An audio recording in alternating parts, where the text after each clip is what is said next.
non-subscribing Presbyterian Church in Belfast. The service is conducted by the Rev David Steers.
Good morning and welcome to All Souls non-subscribing Presbyterian Church on Elmwood Avenue in Belfast. All Souls is a listed building situated between Queen's University and Belfast City Hospital. Ours is a notable building that was opened for worship 99 years ago. But it represents a much older tradition that dates back to the year 1708. In that year, the original Presbyterian congregation in Belfast divided in two, and the second congregation was formed.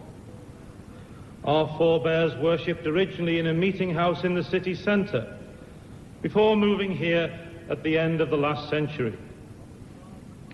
From the start, the congregation has been non-subscribing, in that it rejects the imposition of human creeds in matters of faith. That remains our position to this day. We are, in effect, a liberal Christian church that seeks to give a welcome to all. Our membership is drawn from all over the greater Belfast area and beyond, and we bid a very warm welcome, especially today, to all those listening on Radio Ulster. Some words from the prophet Isaiah. They that wait upon the Lord shall renew their strength. They shall mount up with wings as eagles. They shall run and not be weary. They shall walk and not faint. Well, let's begin our worship by singing together the hymn, Praise the Lord, the Almighty, the King of creation.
Our first reading will be given for us today by Barbara Moneypenny.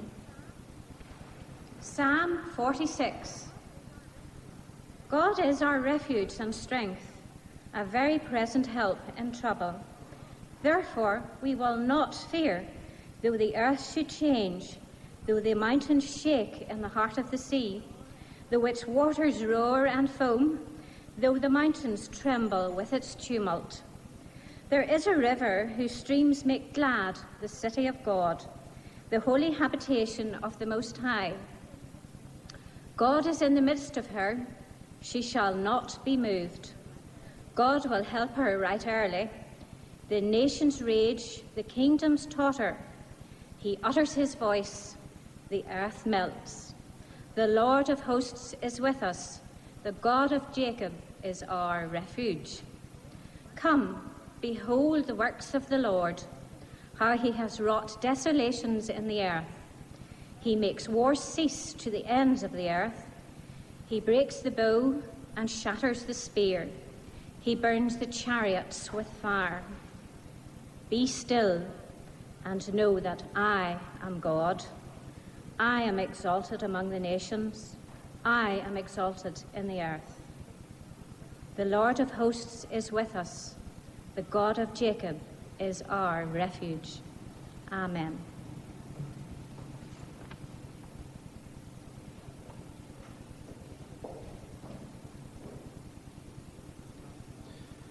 Let's stand now as we join together in prayer.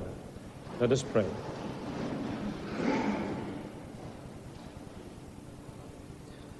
Eternal God, our Father, whose love for us is everlasting and whose mercy will never end, we thank you for these times when we can turn aside from all the preoccupations of our lives, from the petty thoughts and distractions that so often dominate our being, and when we can again concentrate on the deeper things of the Spirit. We are aware of the glory and majesty of creation, yet so easily do we live unthinking and uncaring about our world. We are aware of your presence and your sustaining power, yet too quickly do we turn aside from the task that is given to us to build your kingdom based on justice and compassion. We hear your call and feel your promptings, yet we fail to live up to the challenge to build a church that truly reflects your goodness and love.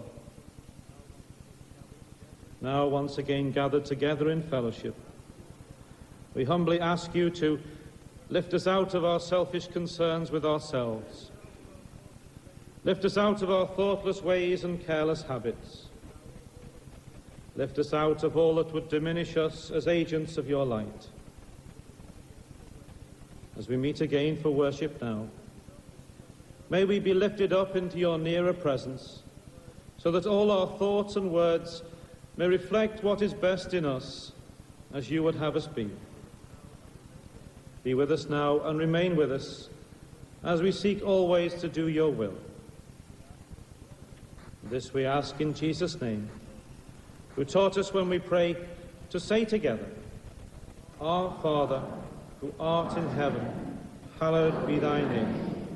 Thy kingdom come, thy will be done on earth as it is in heaven.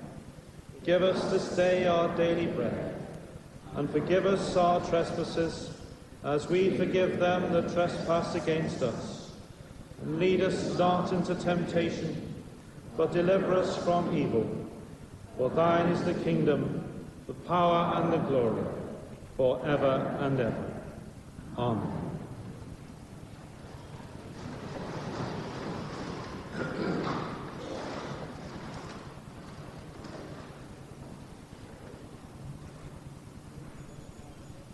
We sing together now the hymn, Just as I Am, Thine Own to Be.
Our second reading this morning will be given for us by Jim Jackson, and following that, Muriel Singleton will lead us in prayer. Second reading is taken from Luke chapter 6, beginning at the 12th verse. In these days, Jesus went out into the hills to pray, and all night he continued in prayer to God. And when it was day, he called his disciples, and chose from them 12, whom he named apostles: Simon, whom he named Peter, and Andrew his brother, and James and John, and Philip, and Bartholomew, and Matthew, and Thomas, and James the son of Alphaeus, and Simon who was called the Zealot, and Judas the son of James, and Judas Iscariot, who became a traitor. And he came down with them and stood in a level place, with a great crowd of his disciples and a great multitude of people from all Judea and Jerusalem and the sea coast of Tyre and Sidon, who came to hear him and be healed of their diseases. And those who were troubled with unclean spirits were cured. And all the crowd sought to touch him, for power came forth from him and healed them all.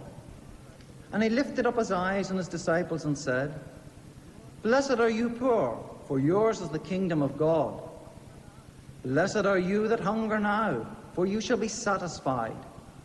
Blessed are you that weep now, for you shall laugh. Blessed are you when men hate you, and when they exclude you and revile you, and cast out your name as evil on account of the Son of Man. Rejoice in that day, and leap for joy, for behold, your reward is great in heaven, for so their fathers did to the prophets. But woe to you that are rich, for you have received your consolation. Woe to you that are full now, for you shall hunger. Woe to you that laugh now, for you shall mourn and weep. Woe to you when all men speak well of you, for so their fathers did to the false prophets. But I say to you that hear, love your enemies, do good to those who hate you, bless those who curse you, pray for those who abuse you. To him who strikes you on the cheek, offer the other also. And from him who takes away your cloak, do not withhold your coat as well. Give to everyone who begs from you. And of him who takes away your goods, do not ask them again. And as you wish that men would do to you, do so to them. Amen.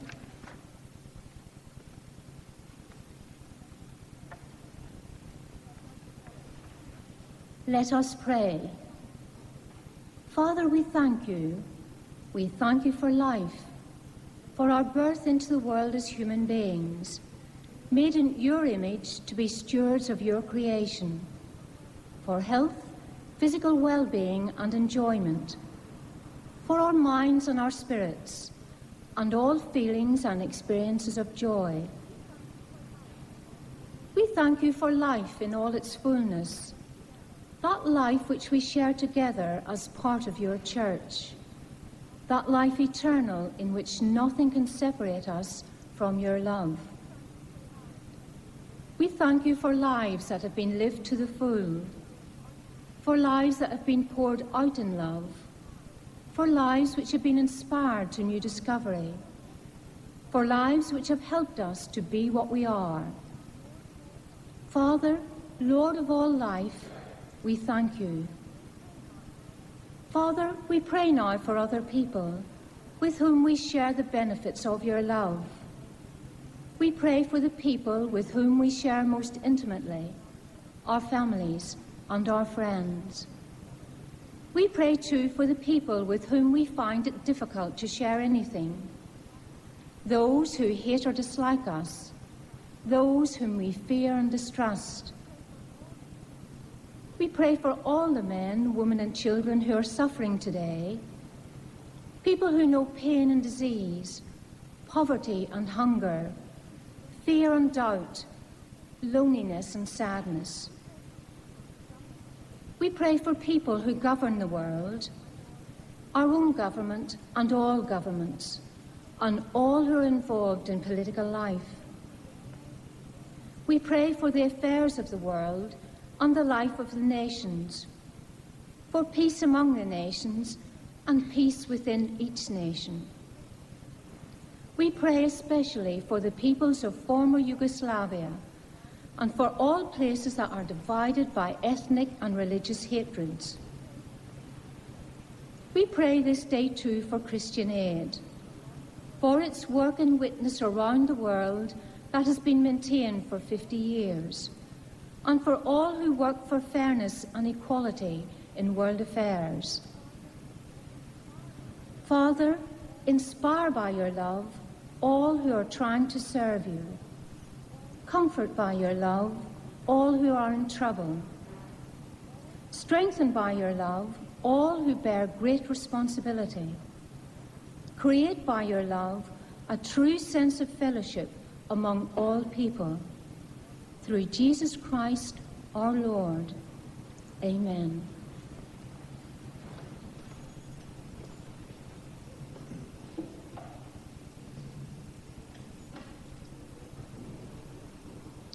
We sing together the hymn, Dear Lord and Father of Mankind.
John Greenleaf Whittier's hymn, Dear Lord and Father of Mankind, was written more than 120 years ago. Yet it still remains a favourite today with people of all denominations. Whittier was a Quaker, so he knew all about the value of silence in worship. And he makes good use of the dramatic story of Elijah as told in the first book of Kings in his hymn. The story is well known, how Elijah, after his victory over the false prophets at Mount Carmel, went to Mount Horeb, where he experienced earthquake, wind, and fire. Yet he did not find God in any of these dramatic and startling incidents. but rather in the still small voice of calm, the tender whisper that came to him. Whittier's hymn was actually part of a much longer poem entitled The Brewing of Soma. Soma being an intoxicating drink used by the American Indians at the time to induce a state of religious frenzy. The point he was making was that certain types of supposedly Christian worship fell into exactly the same type of category by inducing a state of excitement and frenzy, far removed from the still small voice of calm. In one verse of his poem he wrote, "And yet the past comes round again, and new doth old fulfill. In sensual transports wild as vain, we brew in many a Christian fane the heathen Soma still." And of course such excesses were not confined to Whittier's age, but have unfortunately continued ever since. The recent scandal of the 9 o'clock service and other forms of worship based on rave music being only the most recent manifestation of an unfortunate human tendency. As Whittier showed, such excesses are utterly alien to the true way of knowing God, which in the end can only be through quietness and contemplation. The still small voice that Elijah heard ties up very closely with the passage from Psalm 46, which was read earlier. This is a psalm that expresses the worshipper's confidence in God. It reaches its climax with a vision of the end of warfare around the world and an exhortation to be still and know that I am God. In these passages, a fundamental truth is expressed, which, if we fail to observe it, we might never experience the touch of the divine presence. It's no use waiting for thunderbolts or messages in the sky. If you seek God, you first have to let go of these things and look in at yourself. Unless you are prepared to rest a while in stillness and quiet, let the silence of God touch your inner being, you are always likely to be distracted by what is going on outside of you. In Luke's Gospel, Jesus makes this clear. After the healing of the 10 lepers, there is a brief exchange with the Pharisees, who ask him when the kingdom of God was coming. He answered them, "The kingdom of God is not coming with signs to be observed, nor will they say, 'Lo, here it is,' or 'there.' For behold, the kingdom of God is in the midst of you." Or as some versions put it, "Behold, the kingdom of God is within you." Knowing that inner space for reflection and contemplation is the starting point for faith and for the kingdom of God. Jesus knew this and made it a part of his ministry. From Luke's Gospel we heard before, in these days he went out into the hills to pray, and all night he continued in prayer to God. This comes in a passage called the Sermon on the Plain, an important section of the teaching of Jesus, where Jesus sets out God's requirements for us. On first sight, it might look like just an introductory sentence, a matter-of-fact linking of the account of the sermon and the calling of the 12 with what went before.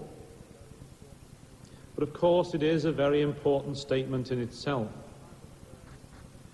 Without that time of prayer, without that withdrawal to the solitude and quietness of the hills to be with God, then what came after would not have come to pass. That time of silence and closeness to God was the very foundation of the events that followed. This was also quite characteristic behavior for Jesus. Elsewhere in Luke's Gospel, his habit of prayer is frequently mentioned, especially at times of important events. So in chapter 5, As his fame as a teacher and a healer spread, so he withdrew to the wilderness and prayed. Later, just before the occurrence of the Transfiguration related in chapter 9, we're told again that he went up on the mountain to pray. Frequently, Jesus prayed with the disciples and taught them and us to pray together when he taught the Lord's Prayer. But these incidents also show the importance for him and for everyone of solitude, and more especially of silence. Jesus withdraws to the hills or mountains, not simply to get away from people, but because he knows that only there will he find silence. Only far from the vast, excited crowds that gather round him will he be able to find a sense of peace that leads to a closeness with God. Jesus reminds us then that silence is a very valuable thing. To some today it is regarded as threatening or frightening. The constant noise that fills many public places is a proof of this. Silence is seen as an absence of something, a time when something is missing and is therefore uncomfortable. Yet, of course, silence can also be much fuller and much more meaningful than 1,000 words. As the old proverb says, speech is of time, silence is of eternity. Some people avoid silence precisely because of this, because they don't want to be acquainted with the eternal, with the true depths of existence, and feel much more content with the shallowness of so much of what we surround ourselves with. And silence is also a very powerful thing. In Psalm 62 we read a call to set aside anxiety and distraction by taking account of God. Twice in the course of that psalm, the psalmist repeats the phrase, "For God alone my soul waits in silence. From him comes my salvation. He only is my rock and my salvation, my fortress. I shall not be greatly moved." The psalm concludes with the assurance that once God has spoken, twice have I heard this, that power belongs to God, and that to thee, O Lord, belongs steadfast love. The equation is simple, that in silence God is found, and through silence the power of God is made manifest. So through such a simple thing that superficially just seems like emptiness or a vacuum, we can become connected with that which is ultimate. For this reason, here at All Souls, we regularly include a period of silence in our worship so that we can turn away from ourselves and our own preoccupations and, as the psalmist says, be still and know that I am God. This is not always an easy thing, because even on a Sunday, a city is not a silent place. We hear the sound of traffic, of people outside. If not that, we hear the sound of the trees, perhaps of litter being blown along by the wind. Yet when voices are stilled, we have a chance to transcend these noises, to pass beyond them to the stillness and quiet that lies there. It's very easy, too, to let our minds wander, to become absorbed once again in our daily problems and activities. It's easy, too, to fill our minds with selfish and cynical thoughts, when what we should do is try and direct our minds in the way of God. We're called to follow the path of love, and in doing so we should chase away hatred and prejudice and seek instead what is eternal. It is when we are quiet that we find that the world is also quiet. When we are silent within ourselves, we find that the noises that are around us are no longer a distraction.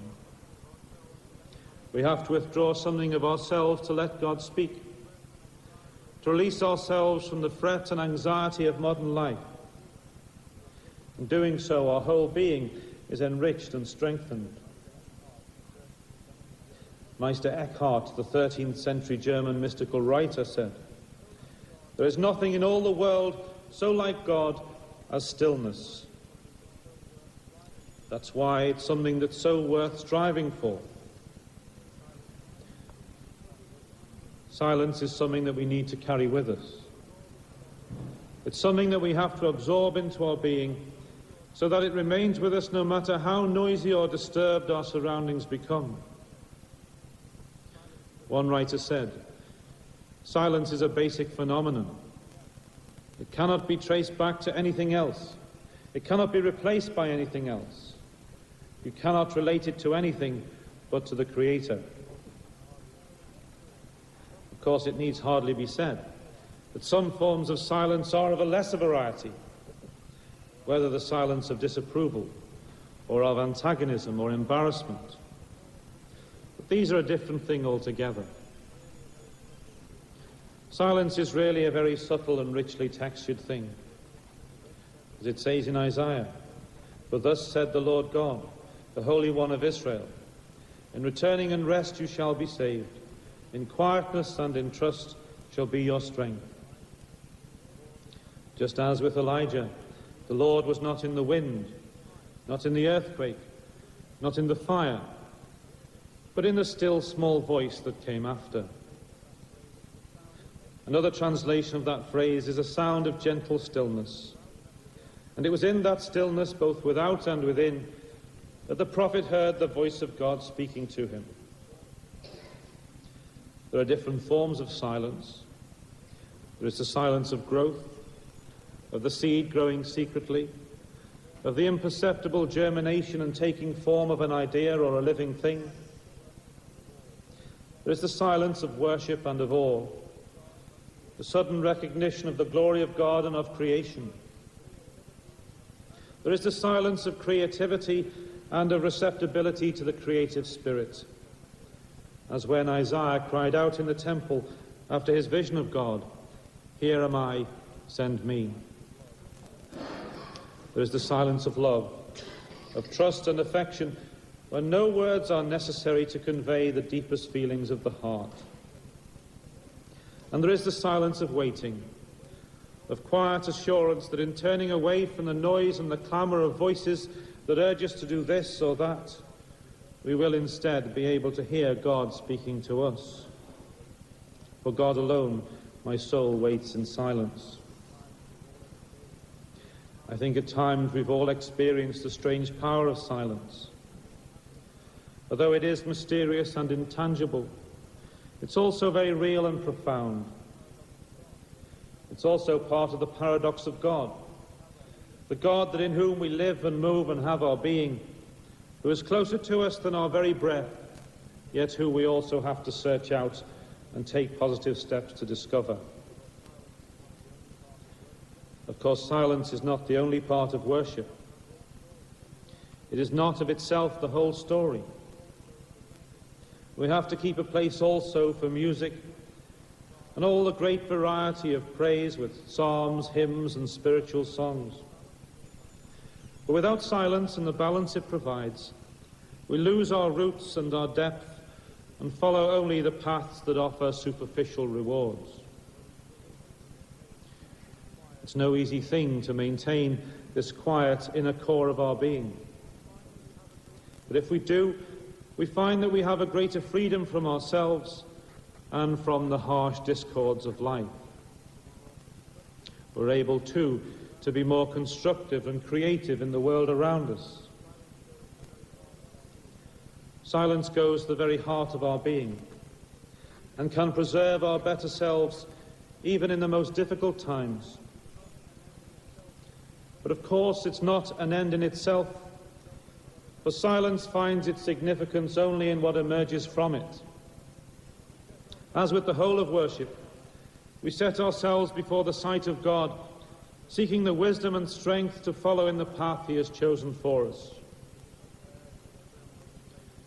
Jesus prepared for the Sermon on the Plain by going out alone to pray.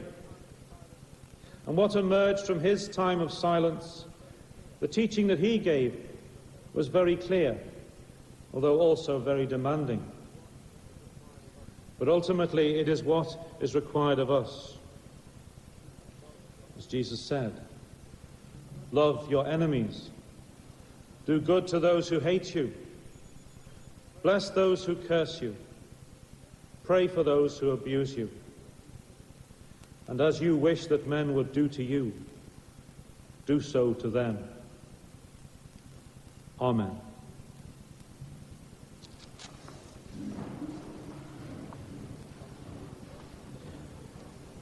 Our concluding hymn is Immortal, Invisible, God Only Wise.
Now, O Father, may thy gracious blessing be with us all.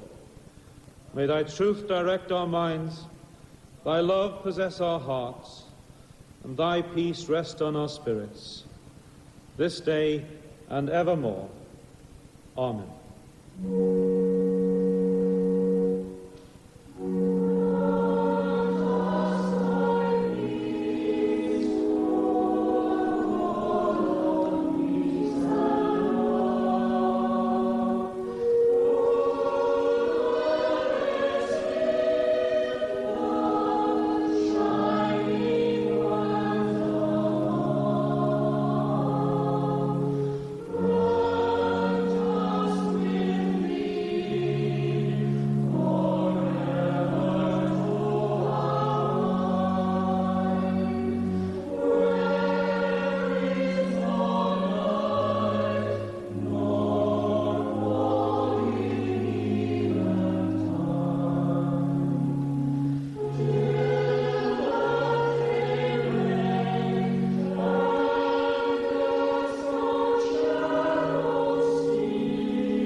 And morning service today came from All Souls non-subscribing Presbyterian Church, Belfast, and was conducted by the Rev David Steers.